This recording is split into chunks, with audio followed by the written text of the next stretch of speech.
गणेश देवा। आपने इस गीत को सुनकर ये अंदाजा तो लगा ही लिया होगा कि गणेश जी भी आज देशभक्ति से ओतप्रोत थे और इसीलिए इस गीत का चुनाव किया गया।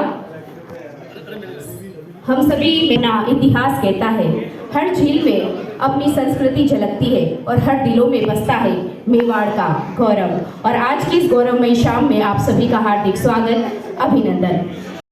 संस्थापक सचिव गिरीश जी भारती हमारे बीच में इस वक्त मौजूद है। आपके सम्मान के हेतु मैं निवेदन करना चाहूंगी हमारे कार्यकारिणी की सरदार लतेश जी।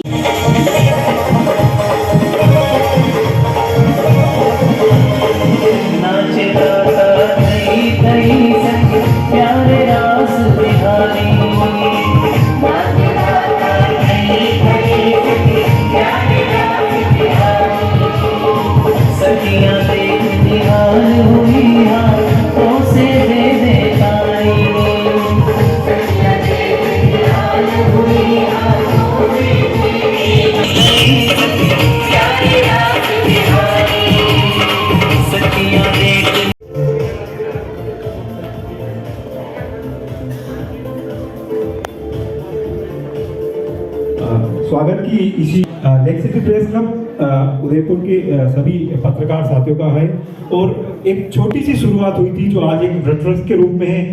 पत्रकारों की हर आवाज को लेक सिटी प्रेस क्लब के अध्यक्ष कुलदीप सिंह जी गहलोत से निवेदन करूंगा कि आप मंच पे आए और तमाम अतिथियों का स्वागत करें। आप भी लगातार हमें सहयोग हमारे पत्रकार साथियों के लिए और प्रेस क्लब के लिए करते हैं, आपका भी आभार।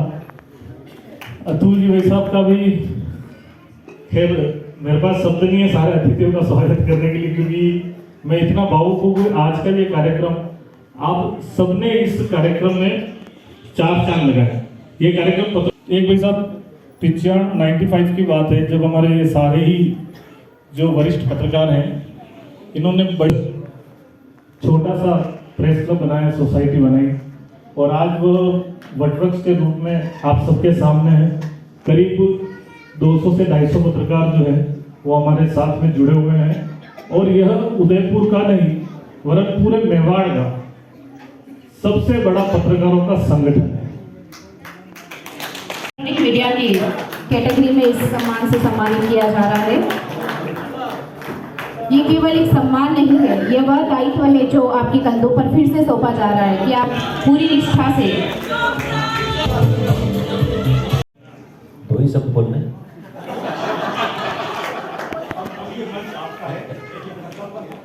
आशीर्वाद भरपूर चाहिए।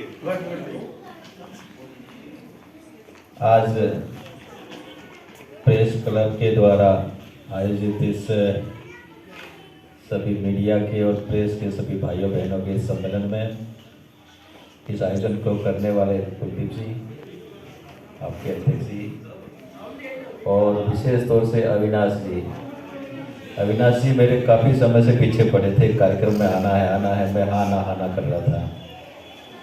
आज मैंने इनको फ़ोन किया कि यार कुलदीप से बात हुई कि भाई आप ट्रेन से जाना, तो मैंने ट्रेन से जाना तय किया।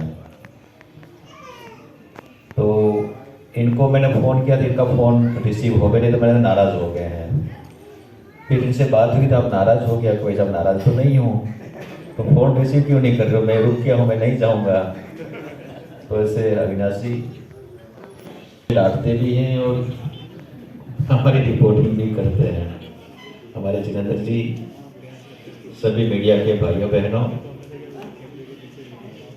मुझे बहुत ज़्यादा कुछ कहना नहीं है कि मीडिया हमारा कहा है संचालक ने कि भाई चौथा स्तंभ है, और चौथा स्तंभ ही नहीं, लोकतंत्र के जो प्रहरी हैं उनको जगाने का काम भी करता है। और यही काम सतयुग में नारद जी क्या करते थे, जब देवता सो जाते तो उनको जगाने का काम करते थे, तो भैया जगो संकट आने वाला है। वही काम अब मीडिया भी हमारे सामने करता है। मुझे थोड़ी शिकायत है, आपके अच्छा परिवार हो तो मैं उनसे कहूँ तो अच्छा ही है, आप कड़वे मीठे सवाल दागते हो, कई बार हम संकट में आ जाते हैं, तो आप थोड़ा सा इनको संभालिए। ये हमें सवाल थोड़े से मीठे करें, कई बार कड़वे भी करें, तो आवश्यक भी है ये करना। ना नहीं करोगे तो फिर आपकी जो ये मीडिया चलेगा कैसे? आप सुर्खियों में रहने के लिए कभी भी कड़वे भी पूछ लेंगे, कभी कभी कड़वे पूछते फिर थोड़े से उसको पुचकार के पूछोगे तो ज़्यादा अच्छा लगता है। क्या है कि मेरे को जल्दी है आप सबको, इसलिए कि भाई हम लोग नहीं पहुँचते हैं। अभी कहा कि आप सोते कब हैं, जगते कब हैं। कई बार मैं देखता हूँ कि हमको पता ही नहीं होता है कि कहाँ किस प्रकार की समस्या है, कहाँ क्या घटना हुई, कहीं दुर्घटना हुई, हमको पता नहीं। लेकिन मीडिया वाला वहाँ जा खबर छापता है और हमको पूछते हैं लोग, भाई तुम कहाँ हो, ये खबर आपको है क्या? तो भाई नहीं है हमको। इतना मतलब फास्ट हमारा मीडिया है, मैं तो धन्यवाद देता हूँ। और कई बार संकट की स्थिति होती है, कोई जा नहीं पाता है, आपात स्थिति होती है, वहाँ पर भी हमारा मीडिया किस रूप में जाता है। और कई बार मैं मीडिया को देखता हूँ कि बड़े दंगे फसाद हो रहे हैं, वहाँ पर अपने प्राणों की परवाह किए बिना वहाँ जाकर के वहाँ की वास्तविक स्थिति है वो सरकार के सामने लाने का काम करता है, देश के लोगों के सामने लाने का प्रयास करता है। इनको सबको मैं तो धन्यवाद देता हूँ, बहुत अच्छा काम कर रहे हैं। और ये प्रमाणिक बात आनी चाहिए। कई बार क्या होता है कि हम देखते हैं कि मीडिया बात तो उछलता है लेकिन उसमें सत्यता थोड़ी कम है। तो हमारी एक प्रतिष्ठा है, हमारी एक पहचान है, उस पर सवालिया निशान खड़ा होता है। तो ये सारी चीज़ें आप करते ही हैं और उसको ठीक करना है। तो क्योंकि जब तक कुलदीप जी ऊपर ना उड़ाएंगे सबको, और तमाम साथी जो है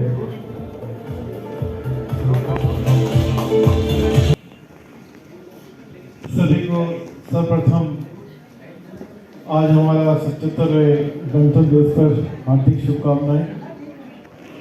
हमारे बीच मंत्री महोदय पधार चुके हैं।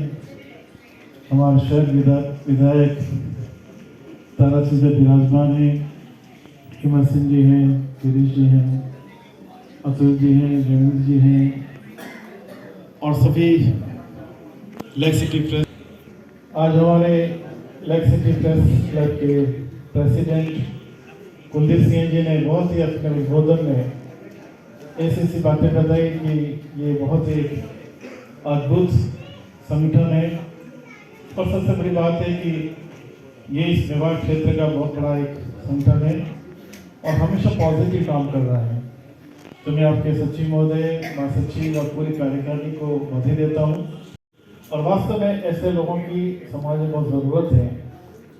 मैं इस अवसर पर यही कहना चाहूँगा कि देखिए, आप एक तो आपने जो डेट का चयन किया है वो बहुत ही अद्भुत है, क्योंकि 26 जनवरी गणतंत्र दिवस है और ये एक सांस्कृतिक संध्या है, सम्मान समारोह है।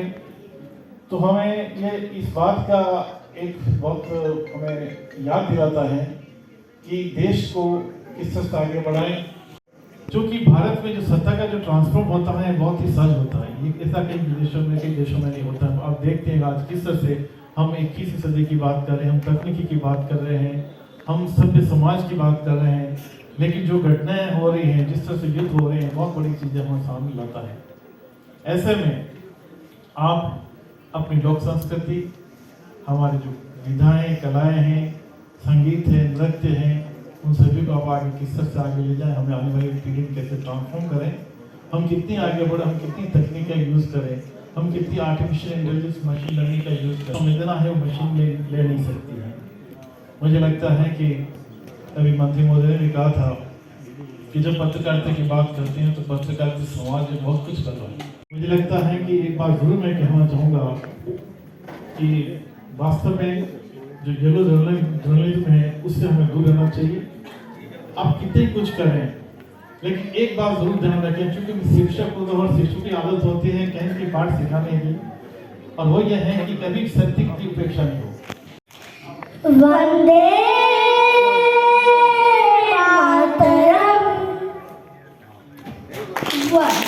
भूमिका को अनवरत निभाते जाएंगे और पत्रकारिता के क्षेत्र में अपना योगदान इसी प्रकार देते रहेंगे। मैं माननीय विधायक ताराचंद जी जैन साहब से निवेदन करूँगा, आप मंच पे पधारें और अपना उद्बोधन प्रदान करें। सांस्कृतिक संध्या एवं सम्मान समारोह के अंदर कार्यक्रम में उपस्थित आदरणीय, वैसे पत्रकारिता निश्चित रूप से इस लोकतंत्र का सबसे मजबूत आधार स्तंभ है। मुझे वो दिन आज भी याद है कि जैसा कि बाबूलाल जी कह रहे थे, जो आपातकाल का समय था, उस समय जेल से जब गए कि साहब जी आज तो जा रहे हैं, वापस 2-4 महीने बाद वापस आना है और वापस कभी नहीं आएंगे, जेल में बिता दिए। मैं इस संस्मरण को इसलिए जोड़ रहा हूँ कि उस समय कल के दिन या परसों मार्क्स टल्ली, जो सबसे बड़े पत्रकार, जिनका सम्मान की दृष्टि से नाम, मतलब हिंदुस्तान में क्या हो रहा है, सबसे विश्वसनीय खबर क्या हो सकती है, वो बीबीसी से मार्क्स टल्ली बताता था। और उस समय सोचते थे कि अब लोकतंत्र के अंदर उस समय की सरकार फिर वापस आएगी और वो 3/4 बहुमत से आएगी, लेकिन इस लोकतंत्र के चौथे प्रहरी ने जितनी मजबूती से जनता के सामने पूरे देश की हालात बताई, उसी का परिणाम हुआ। कल्पना नहीं कर सकता वो लोकतंत्र को उस समय बचाया। निश्चित रूप से लोकतंत्र के सजग प्रहरी आज गणतंत्र दिवस है, इस पूर्व संध्या का चयन किया आपने, ये उनकी जिम्मेदारी है और सफल करेंगे तो निश्चित रूप से विश्वसनीयता बढ़ती है। और ध्यान दिलाना था, लेकिन सरकार के अच्छे कामों को जनता तक पहुंचाना, ये भी आपका उत्तर देगा और उसी से लोकतंत्र मजबूत होगा। निश्चित रूप से ये बात सही है कि या तो पुलिस की नौकरी जितनी सशक्त है उससे ज्यादा आपकी है। मतलब मेरा अंदाज है कि 12 तो कम, 16-17 घंटे, खाली 2 घंटों को छोड़कर सारा समय आपका पत्रकारिता में भी रहता है। सवेरे 9 बजे तक तो हम घंटी नहीं करते, क्योंकि 1 बजे बाद सोते हो आप, तो 10 बजे बिल्कुल तैयार मिलते हो। और तैयार मिलके किसी क्षेत्र में कई बार ऐसा होता है, हम उठ के फोन नहीं करते, उसके पहले पत्रकारों को पता लगता है कैसा सो गए।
अभी पूर्व मंत्री हमने आदरणीय खराड़ी साहब के मुंह से सुना, आदरणीय उदयपुर के एमएलए साहब ताराचंद जी भाई साहब के मुंह से भी अपन ने प्रेस के लिए काफी सुना।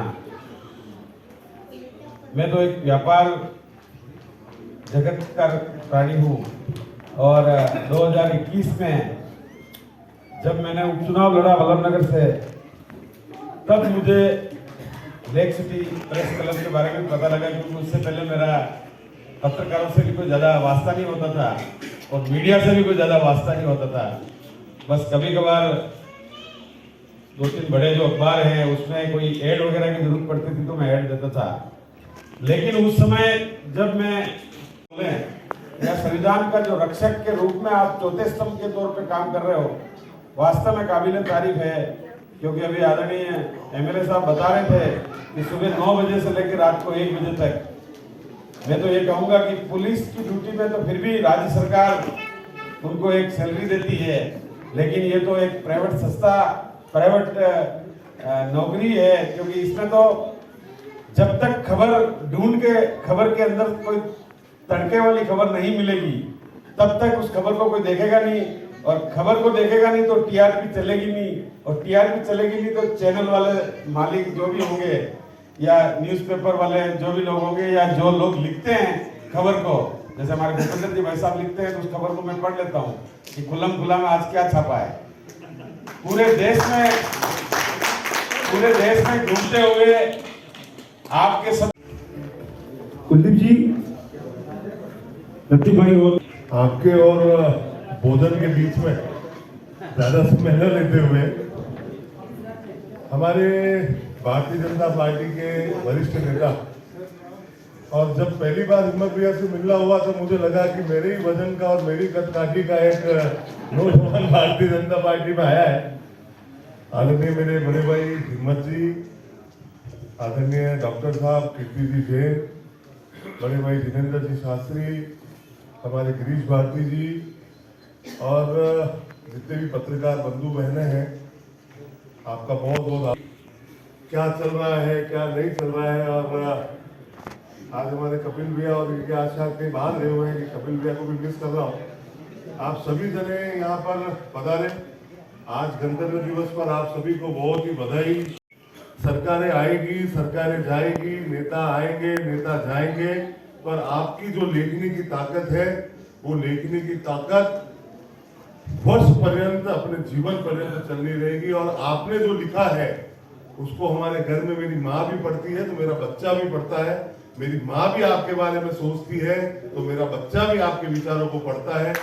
वो आपके विचारों को लेकर इस देश के निर्माण में कैसे सहभागी बन सके, इसी तरफ आगे बढ़े। मैं आप अध्यक्ष महोदय कुलदीप जी को धन्यवाद कि मुझे आमंत्रित किया।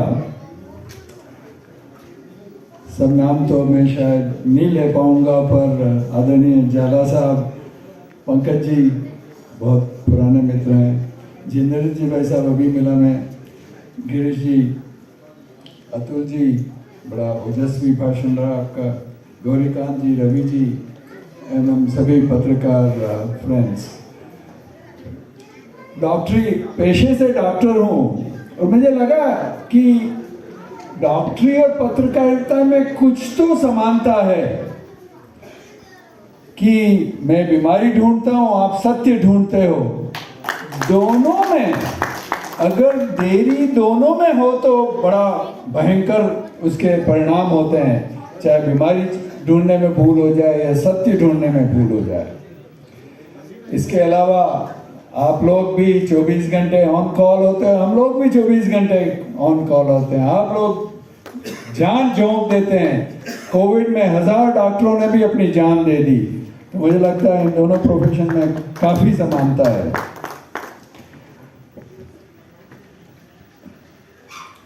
एक बात जो, चूंकि चिकित्सक हूँ तो एक बात जरूर कहना चाहूँगा कि वो सब आपको मालूम है कि पहला सुख निरोगी काया या फिर शरीर माध्यम खलु धर्म साधनम, कि शरीर का स्वस्थ होना कुछ भी करने के लिए बहुत ज़रूरी है।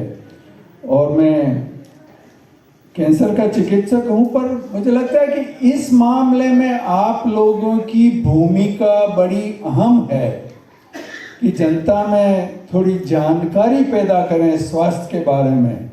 मैं एक एग्जाम्पल दूंगा। मैं कैंसर का डॉक्टर हूँ। अपनी भारत की सबसे कमजोर, जिसे कह सकते हैं, वो है गांव की महिला जो शादी हो चुकी है, जिसके 2-3 बच्चे हैं। उस महिला को दुनिया में सबसे ज्यादा रिस्क है, भारत की गांव की महिला की रिस्क दुनिया में बच्चेदानी का मोह यानी कि गर्भाशय ग्रीवा का कैंसर होने की सबसे ज्यादा रिस्क है। दुनिया में इतनी रिस्क कहीं नहीं है। ये नंबर 1 कैंसर है गांव की महिला के लिए। और दुख की बात यह है कि भारत में करीब 20 साल से ज्यादा से एक ऐसा टीका है जो 2 टीके लगा लो और वो करीब 99% उस कैंसर से वो लेडी बच सकती है। उसके बाद भी आज 2026 में हर साल 1.5 लाख लेडीज को होता है और 75,000 लेडीज हर साल मरती हैं। यानी कि 75,000 की गांव की वो फैमिलीज बिल्कुल असहाय हो जाती हैं, उनके बच्चे बिना माँ के हो जाते हैं। और उसके लिए करना क्या है? 2 टीके, जिंदगी भर में 2 टीके लगाने हैं। उस टीके का कोई करीब कोई साइड इफेक्ट नहीं। छोटे छोटे देश, रवांडा, अफ्रीका का देश है रवांडा, 100% लड़कियों को लग चुके हैं। साउथ अमेरिका का देश है कोलंबिया, 100% लड़कियों को लग। उतना दूर नहीं जाना, भूटान तक ने 100% लड़कियों को आज से 10-12 साल पहले लगा दिए थे। 10 वर्ष के बाद और शादी के पहले कभी भी लगाया जा सकता है। अब तो वो टीका भारत में बनने लगा है और महंगा भी नहीं है, फिर भी अवेयरनेस नहीं है, जनता में जानकारी नहीं है। और ये काम आप लोगों से अच्छा कोई नहीं कर सकता कि इस बारे में आप जानकारी पैदा करें, क्योंकि हमारी जो 75,000 माएँ हर साल मर जाती हैं उस टीके के अभाव में। अरे 2 टीके छोड़ा, आप 1 टीका भी लगा लो तो भी 90% लेडीज बच जाती हैं। तो इसके लिए मैं आज चाहूँगा, कुलदीप जी से गुजारिश है कि आप एक जो पत्रकार हेल्थ केयर बारे में सबसे ज़्यादा जानकारी पैदा करे जनता में, उसको एक एनुअल अवार्ड जरूर दें और हम लोग उसके स्पॉन्सर करेंगे और हर साल करेंगे।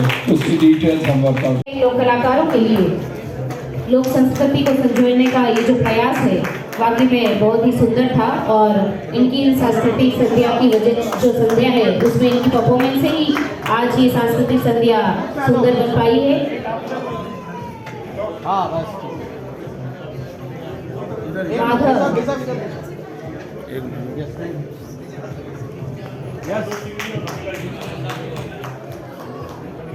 रमीला जी और माधव जी, वाकई में बहुत ही खूबसूरत सी परफॉर्मेंस इसकी थी।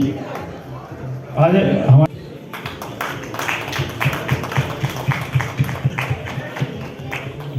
अब अवसर है आप द कलर्स 18 उदयपुर न्यूज़ को सब्सक्राइब करें और हमेशा अपडेट रहिए।